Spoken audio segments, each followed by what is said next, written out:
My name is Mark Pattinson. I'm the latest coordinator from GAC on the Think NEXUS project. I'll give you a short overview of some of the project achievements over the last 3 years. But I think you've all stayed online this late, specifically to hear from Jorge Gassos from DG Connect from the EC, who will tell us a bit more about some of the new funding opportunities that will be coming on stream shortly with Horizon Europe funding. And then Deep Eddy from the National Science Foundation. Jim mentioned there already some highlights that await you. So please hang on a bit longer. So Think NEXUS, these slides will be made available to all of you, so you don't need to take detailed notes, and I will go through pretty quickly. Obviously, we're interested in the NGI thematic, and we were trying to work with 3 communities: the science and technology research groups, innovation and entrepreneurship actors, and the policy actors. So those were the driving groups for all of our activities. We had a small consortium with European partners from Greece, from Spain, Portugal, and IMEC in the Netherlands, US partners, US Ignite and University of Minnesota. And I'd just like to go on record to thank them for all their support, in specifically when we're running workshops and getting network partners to participate and motivate, moderate. So it's been an excellent cooperation. In terms of some of the main driving, let's say, objectives of Think NEXUS, clearly we've been trying to facilitate the EU-US cooperation around the NGI. So trying to create through this project crossroads, cross-thinking between ongoing EC research projects, but also looking at what's happening in the US with the National Science Foundation.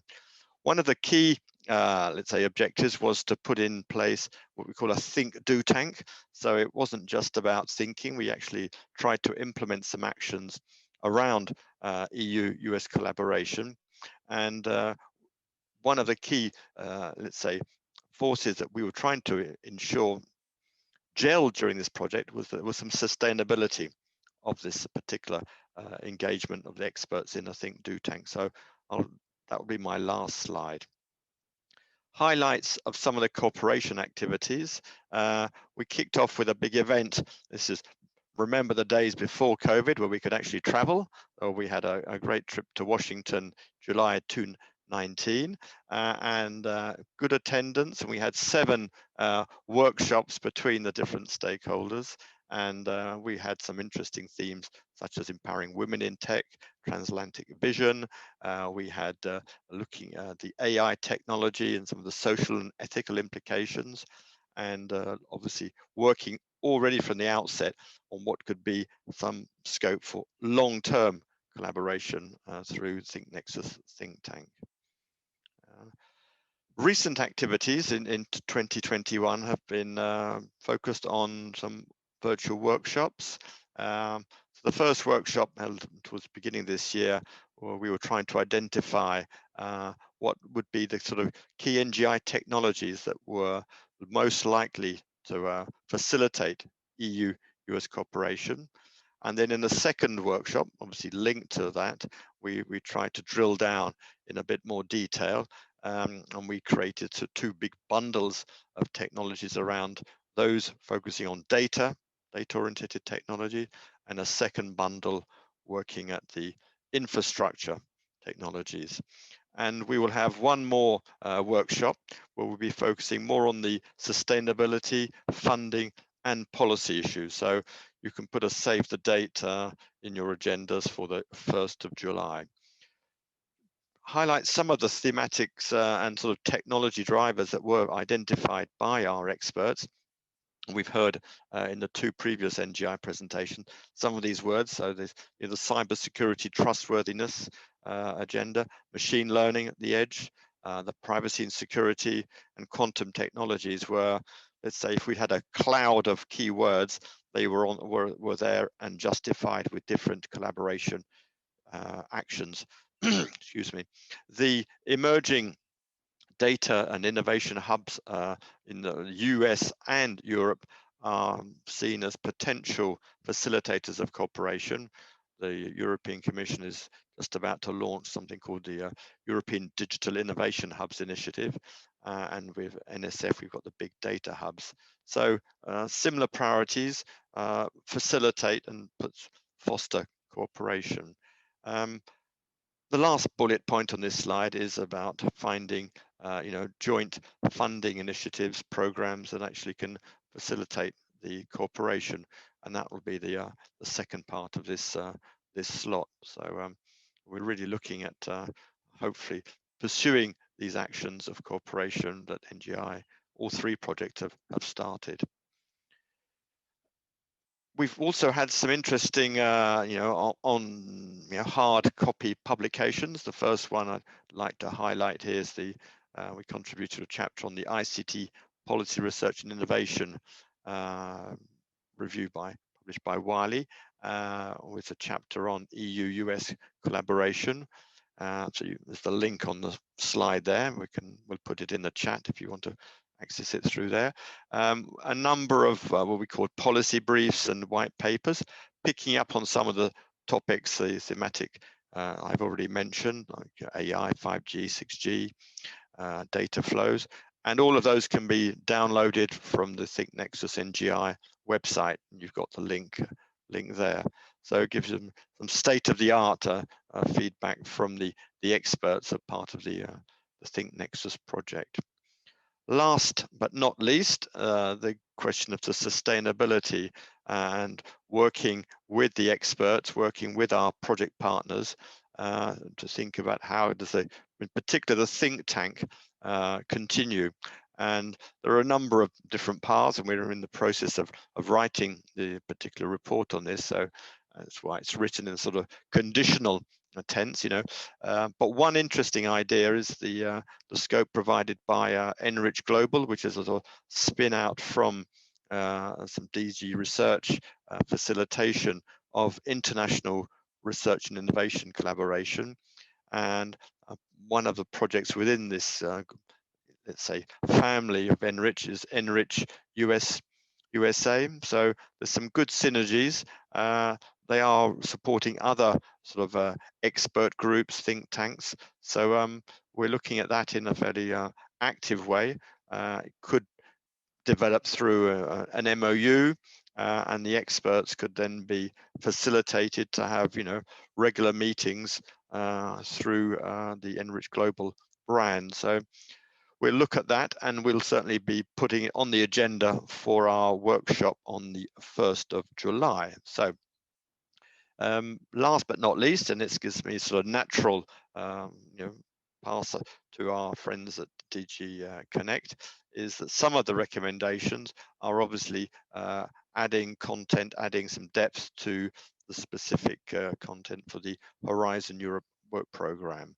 So that allows me to say thank you for listening, and I would like to stop my screen sharing, and if Jorge Gassos, you're still with us, I'm sure you are, I can give you the floor. You can share your presentation. If you've got any questions, don't hesitate to use the Q&R and or in the discussion, and I will ensure our two speakers pick them up. So, Jorge Gassos, the floor is yours, and over to you. Yeah.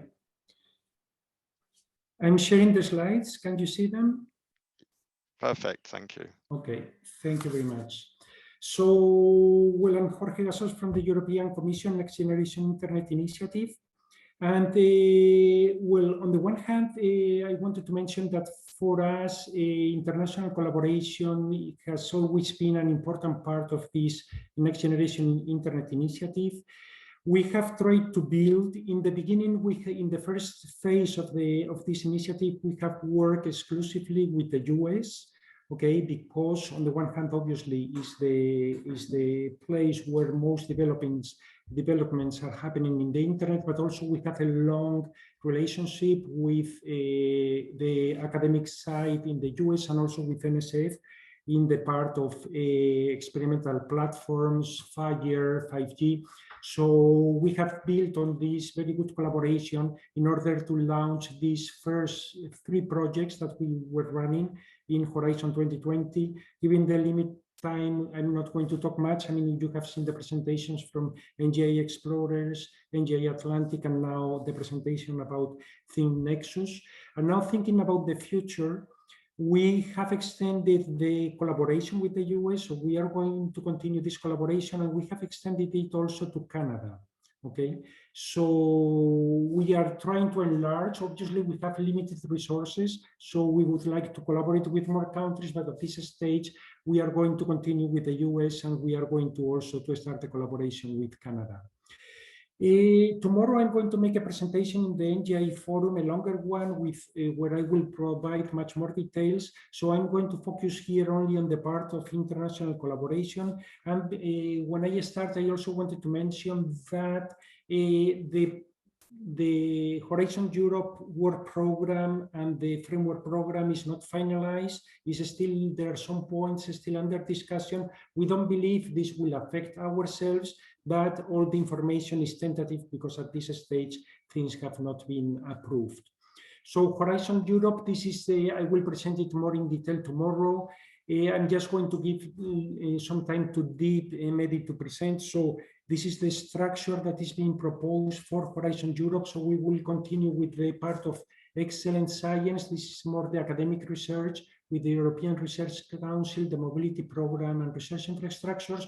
And we are going to be in the pillar 2 that includes a chapter on digital industry and space, where our part is located.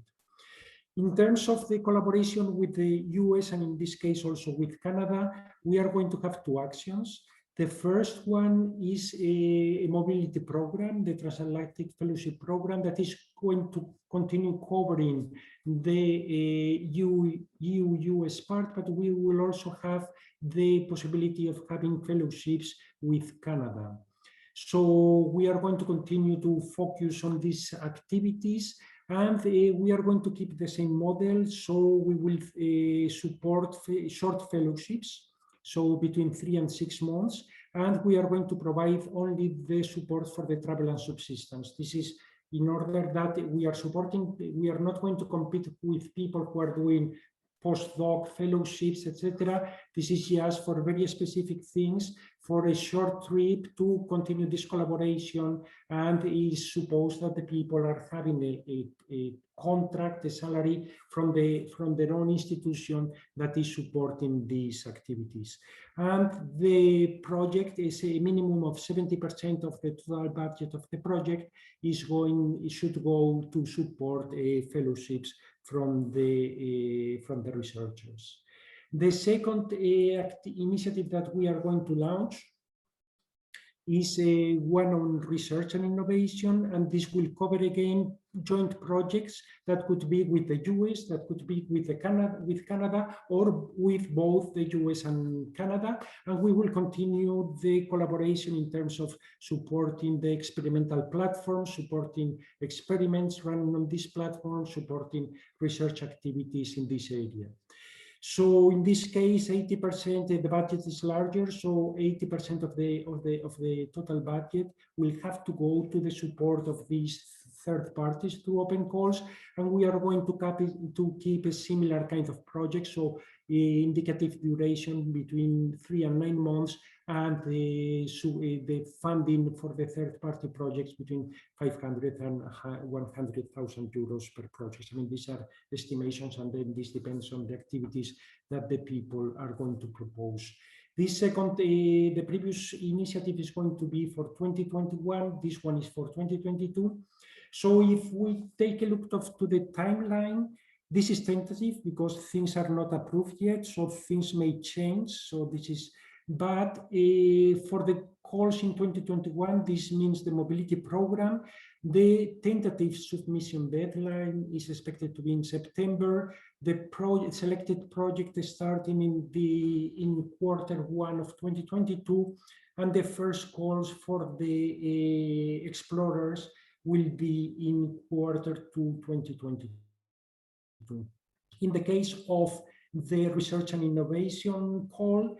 The expected submission deadline will be in April 22. And then the project is expected to be starting in the last quarter of 2022, and the first third-party projects are expected in the first quarter 2023. Again, I want to emphasize that you will have to check this time frame because I mean, things are not approved. I'm not going to enter into details on these slides, but we are going to continue with this sub-granting third-party approach. So the first deadlines I mentioned are for those who are applying for projects, who are going to manage the projects. So this is the first deadline for those who will submit proposals for these projects. And then for those explorers or researchers, then these projects, the selected projects, will provide open calls in order to support them later on.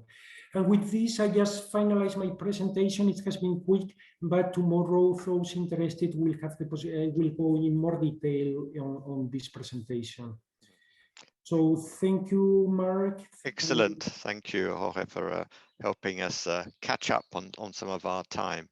A lot of information about what I said in my presentation and some of the links to what you'll be saying tomorrow, we've been putting in the chat. So that's for you people who want to catch up and make sure they connect at the right time. There you can do so by looking at the chat. So the last presentation now is from Deep Mehdi from the National Science Foundation. So hopefully you can connect your microphone, your video, and share your screen. Can you hear us? All right, Mark, can you hear me okay? Perfect. Yeah, Excellent. we can see you. So you can share your screen and give us your show. Thank you. I'm the last man standing before this session ends. So don't worry, we're still listening to you. We're still listening. for your patience and everybody sticking around. So let me see if I can get my slide set up here. Give me a second.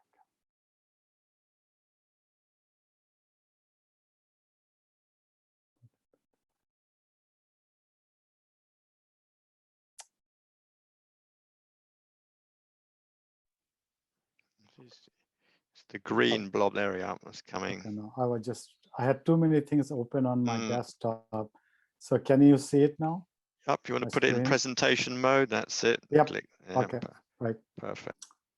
A second. All right, so, all right, great.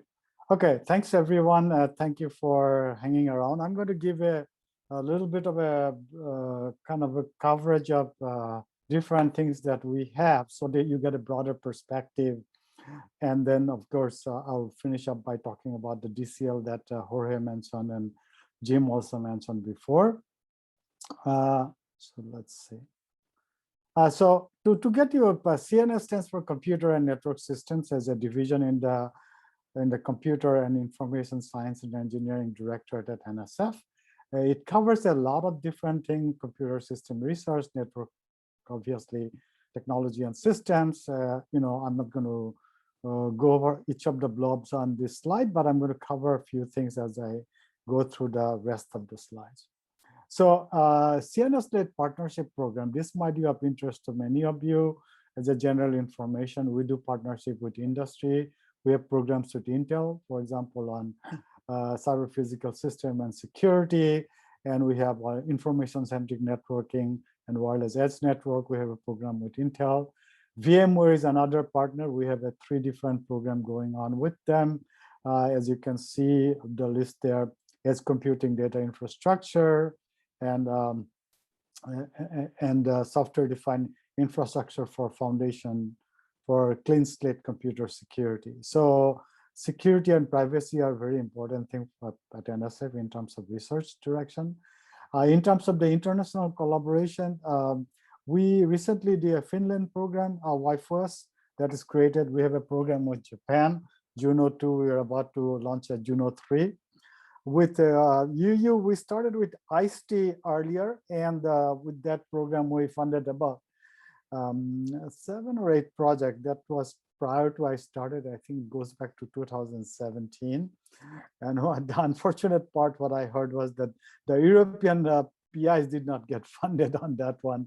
So I did say, had I have the researchers meeting in Portugal in 2019, I think in November. And that's when I found out right after. But anyway, the DCL I'll talk about later, and a few things about power and rings in the later slides I have. We look at security and trustworthy cyber as a very important program. It has connects in many different directorates within NSF. And for us, all the things related to the privacy that we talked about and aspect that falls under NGI within the EC and European community would actually, that's why our partnership with SETC is very important. We call it SETC, and SETC is a very large program. As you can see, it has an implication from the social and behavioral and economic sciences as well, and they look into that aspect about it.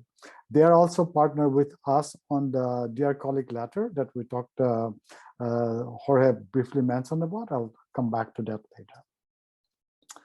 We also have programs related to smart and connected communities, and there are important things going on in terms of energy and smart grid, transportation and personal mobility, all aspects of smart and connected community, the data analytics, the networking, so AI and machine learning and everything. So this is a very important program within our division.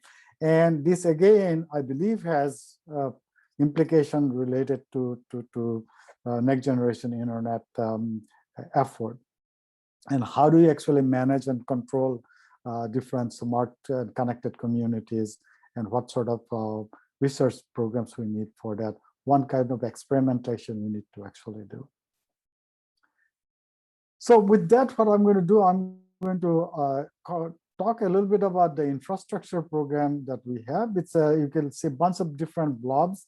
I'm not going to read all of them out loud, but I want to give you a context in terms of what we call as the individual and institutional infrastructure versus the community research infrastructure.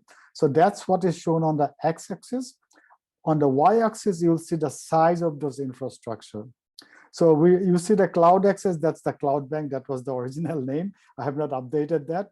In fact, I managed that one. I'm so glad to see CERN is getting interested, and they have been involved with the Cloudbank program. And of course, James Mitchell is from Strategic Blue, is heavily involved with the Cloudbank team at UC San Diego.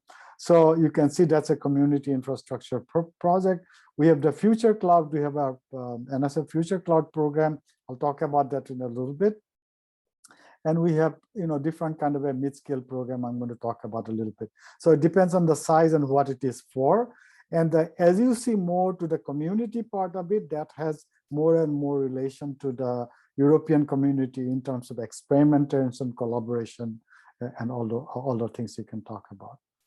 So let me quickly talk about Fabric. Fabric is, we're extremely excited about it. This is on our in less than 2 years of when we funded. It's a $20 million project. In the NSF terminology, mid-scale means anything between $6 million and $20 million, so that when you heard about that time mid-scale, you might get confused.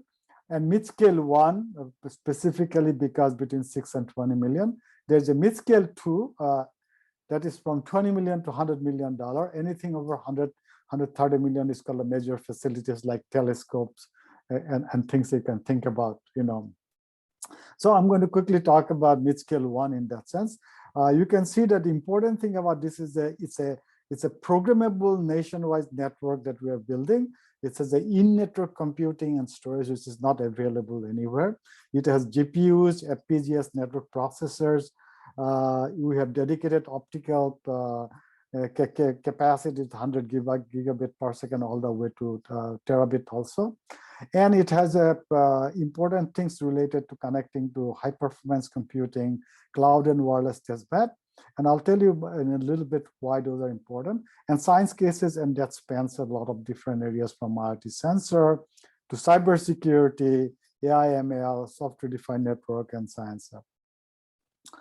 So the Fabric Across Border is a tag-on project we funded. I think it's about $5 million we funded to bring it, go beyond US to actually connect to the Europe, to the Far East, as well as to the South America.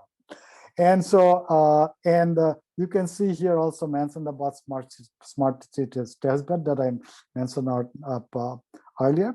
But another important part about the FAB is that Fabric Across Border is that the global scientific workflows. We believe that the CERN part of Cloud Lab is a great thing within this thing, and with the FAB being going to be connected to CERN, that actually brings up a very important thing in terms of scientific discovery.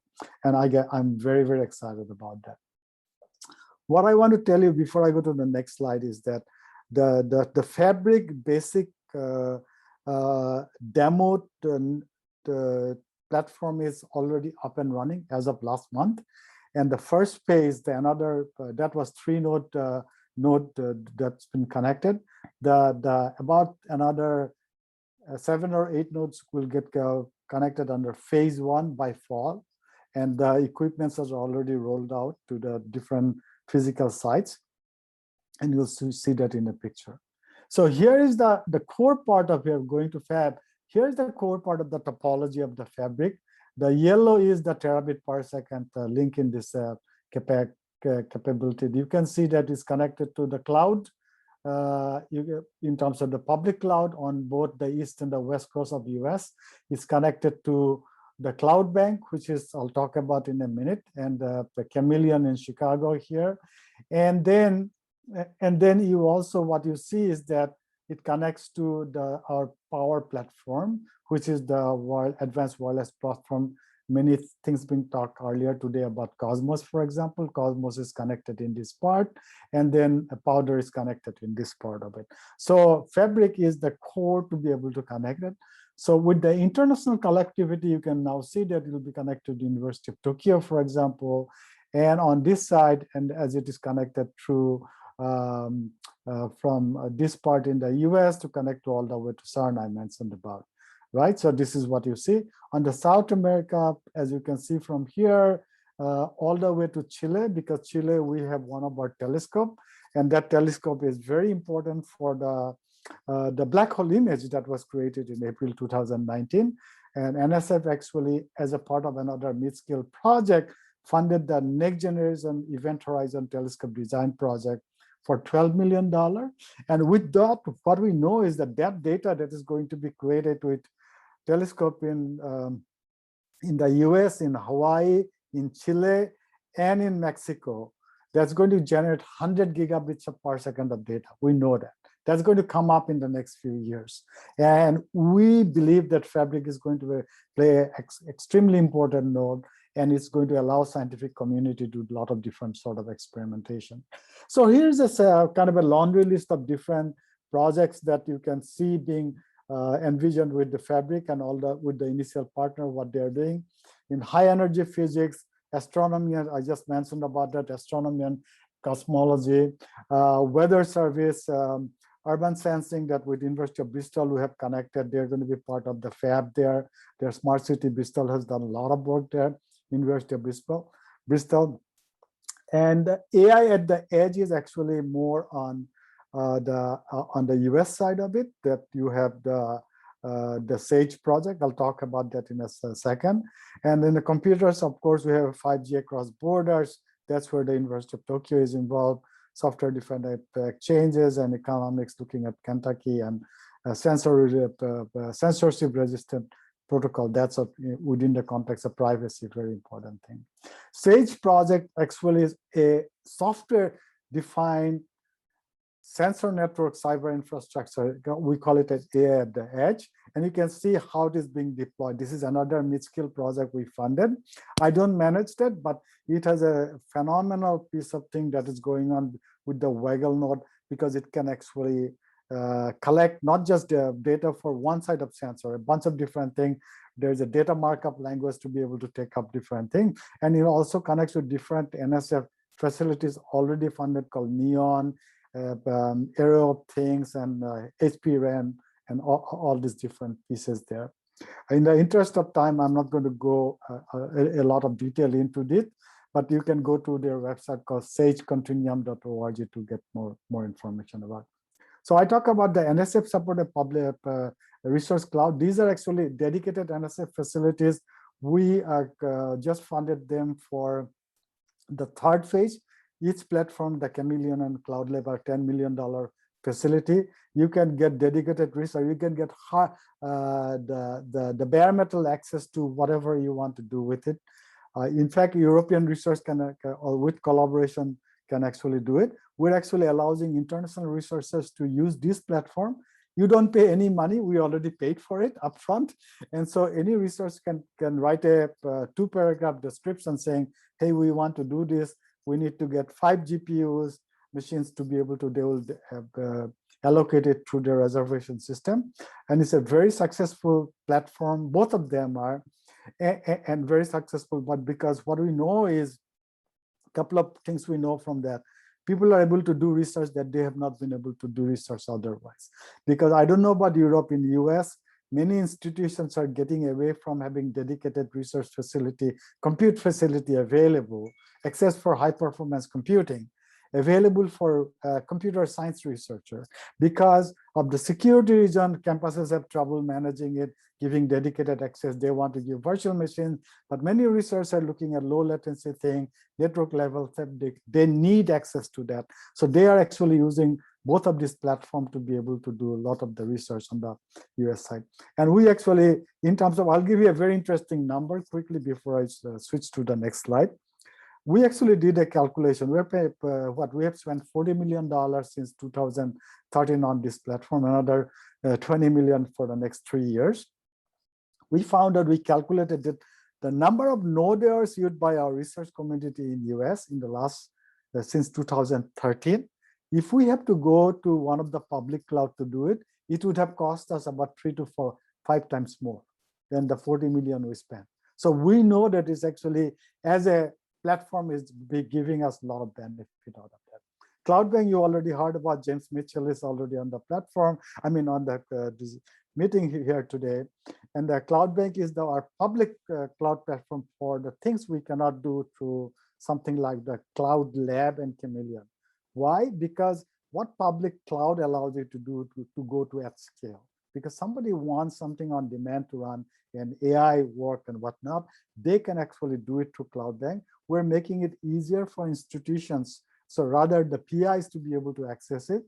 We have built it a phenomenal piece of thing with the Cloudbank team so that it's easier to manage and track how much you have spent it pretty much on real time. Again, strategic blue plays a very important role in this Cloudbank project.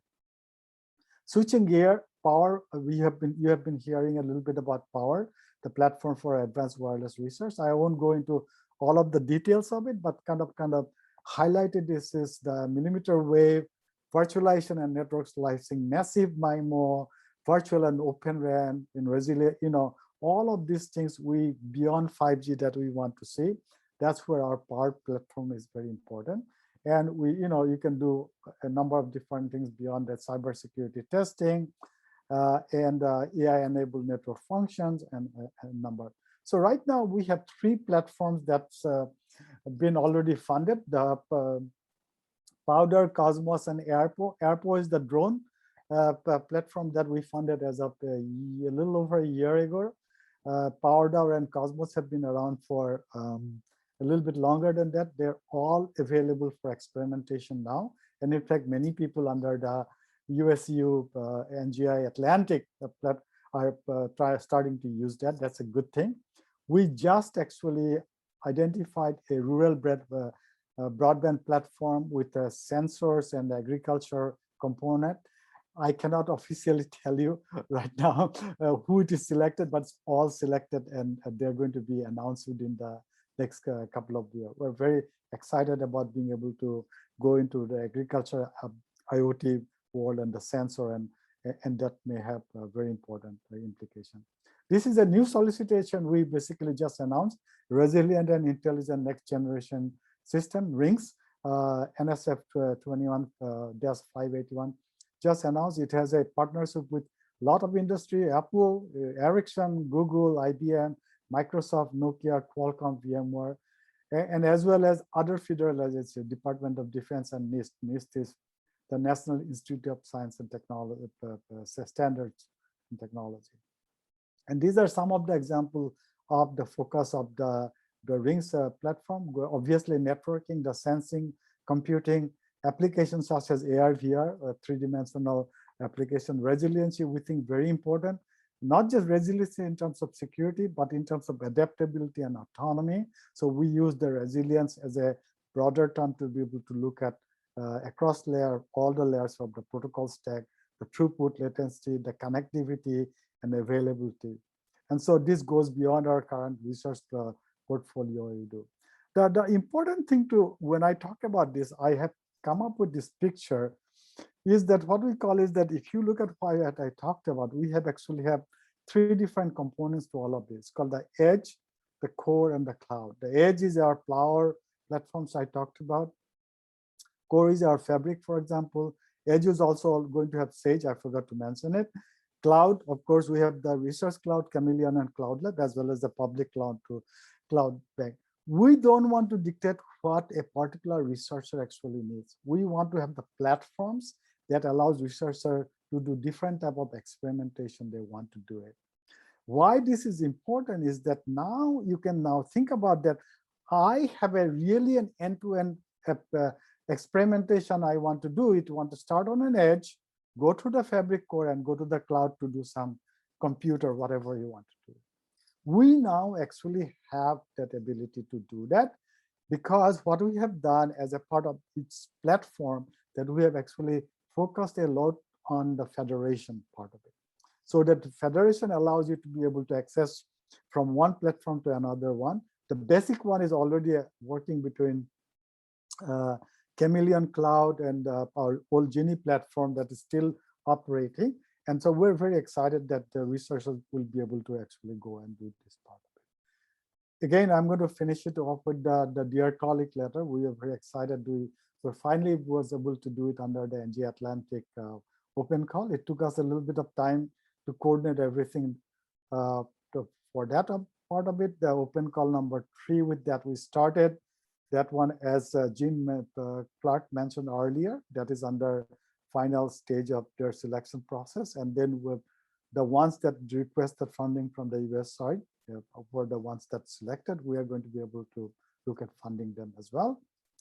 And then obviously we continue with open call number 4 and 5, and as we go beyond what we have it. And Jim already, I think, or Jorge, I forgot, one of them already had a slide of the topical area for open call number 4. I did not put it here. So I believe this is my last, that was my last slide. I'm going to stop it here and happy to answer any questions you may have. Good. Excellent. Thank you, Deep, for lots of interesting stories there through the projects, the way they've been created, and I think very impressive, the industrial links in some of what you presented. One quick question, and it's interesting that the topic of carbon footprint came up in our last EU-US Think NEXUS workshop. So one of the participants said, have you done any assessment of carbon impact or carbon footprint of the sort of activities that you're funding? Yes, a very good thing. That's sort of what we call it under Green Internet Initiative. And so we don't have a separate program as such, but all of our programs, there are components related to energy efficiency and carbon footprint and all of these things, but we do not have a separate program per se to address, but we are very much aware of that. It's built into your thinking. Yes, different thinking. Okay. If I could just point out there that maybe I'll stop sharing my screen. In open call 4, we actually have a topic on greening the internet. Correct. Sustainable. That's correct. Yeah. Okay, so it's a good opportunity. Yeah, I think that shows the if you look at our, sorry, go ahead, Deep. Exactly. Yeah, what I was going to say, that I mentioned about cyber physical system program we have and smart and connected communities that we talked about. All of them has a the carbon footprint actually, you know, embedded into their program, because it's very, very important part of it, right? Okay. There was another question, I think it's more for you, Jorge, in terms of probably a mischievous question, comparing budgets of NSF on the same thematics and NGI. So you can think about answering that in a long-term follow-up, but maybe something you can be picked up tomorrow. But I think, you know, getting match funding is the priority, I think, that we've seen as one of the key thematics that was raised by our think tank experts, you know, aligning calls, aligning funding for similar activities to make sure, you know, we get some synchronicity in the research activities. So anyway, I'm not going to prolong and keep everybody online, but Jorge, do you have any questions you would like to share? Or on the issue of the budget, well, I don't have figures, okay, so I don't have we didn't do a comparison. I can imagine that they are investing more money, I mean, but I mean, we have tried to keep at least, I mean, we have increased a little bit in the expectations that we have now for Horizon Europe. So we have tried to increase, but it's still going to be a limited amount of money. I mean, from all the information that we have, is going to be more or less the same size that we used to have in Horizon Europe. So we are not, at least in the first 2 years of the new program, we are not expecting a huge increase. I mean, we are just keeping the same level of investment, increasing a little bit more, but this is going to be the case for the coming 2 years. Okay, thanks for that. One last question on the Q&R, and I'm not sure who's going to answer this one, but I think one of the challenges when we have cascade funding type models is that we have quite short duration of project funding, and you know, it's experimental, so it by nature throws up unexpected issues. Are there ways of dealing with these unexpected issues, i.e. longer term funding that could pick them up? Yeah, maybe I can try to reply. We are a small part of the program who are, in our case, we are using mainly cascade funding, but then there are many other parts of the program. I mean, we are just a small part who are using the classical large scale projects. Okay, so in our case, what we are doing is to contribute to funding that is already happening in the member states, for example, in the academic area. So we are adding some additional funding, but it's expected that the activities are happening not only through this cascading funding, but there is some other funding. Bigger picture. Exactly, through the academic research centers from the different companies that are participating. So we are increasing, providing new opportunities, but it cannot be only our part of the funding that can cope with it. If there are new initiatives, there are new activities, I mean, it's possible to apply, but there is a limit. Of course, we also don't want that some people, even if they are very, very successful, that absorb. We also want to spread a little bit the amount. So there is a limit also in the amount that they can receive. I think we saw in the session that Jim animated the breadth of different initiatives and projects that are funded. Okay, I know we've run out of time, and now your patience, the participants' patience, is much appreciated. We hope you've enjoyed listening to this third session. Don't forget, there's going to be some more opportunities to learn about the Horizon Europe program tomorrow. I'm not going to try and repeat what's been put in the discussion, but Deep or Jorge, do you want any final comments? Are we good? Excellent.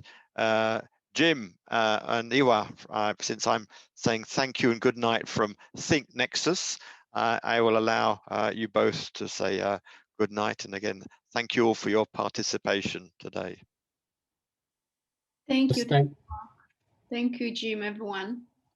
Yes, thank you, Iwa and Mark and everyone. It's been very enjoyable.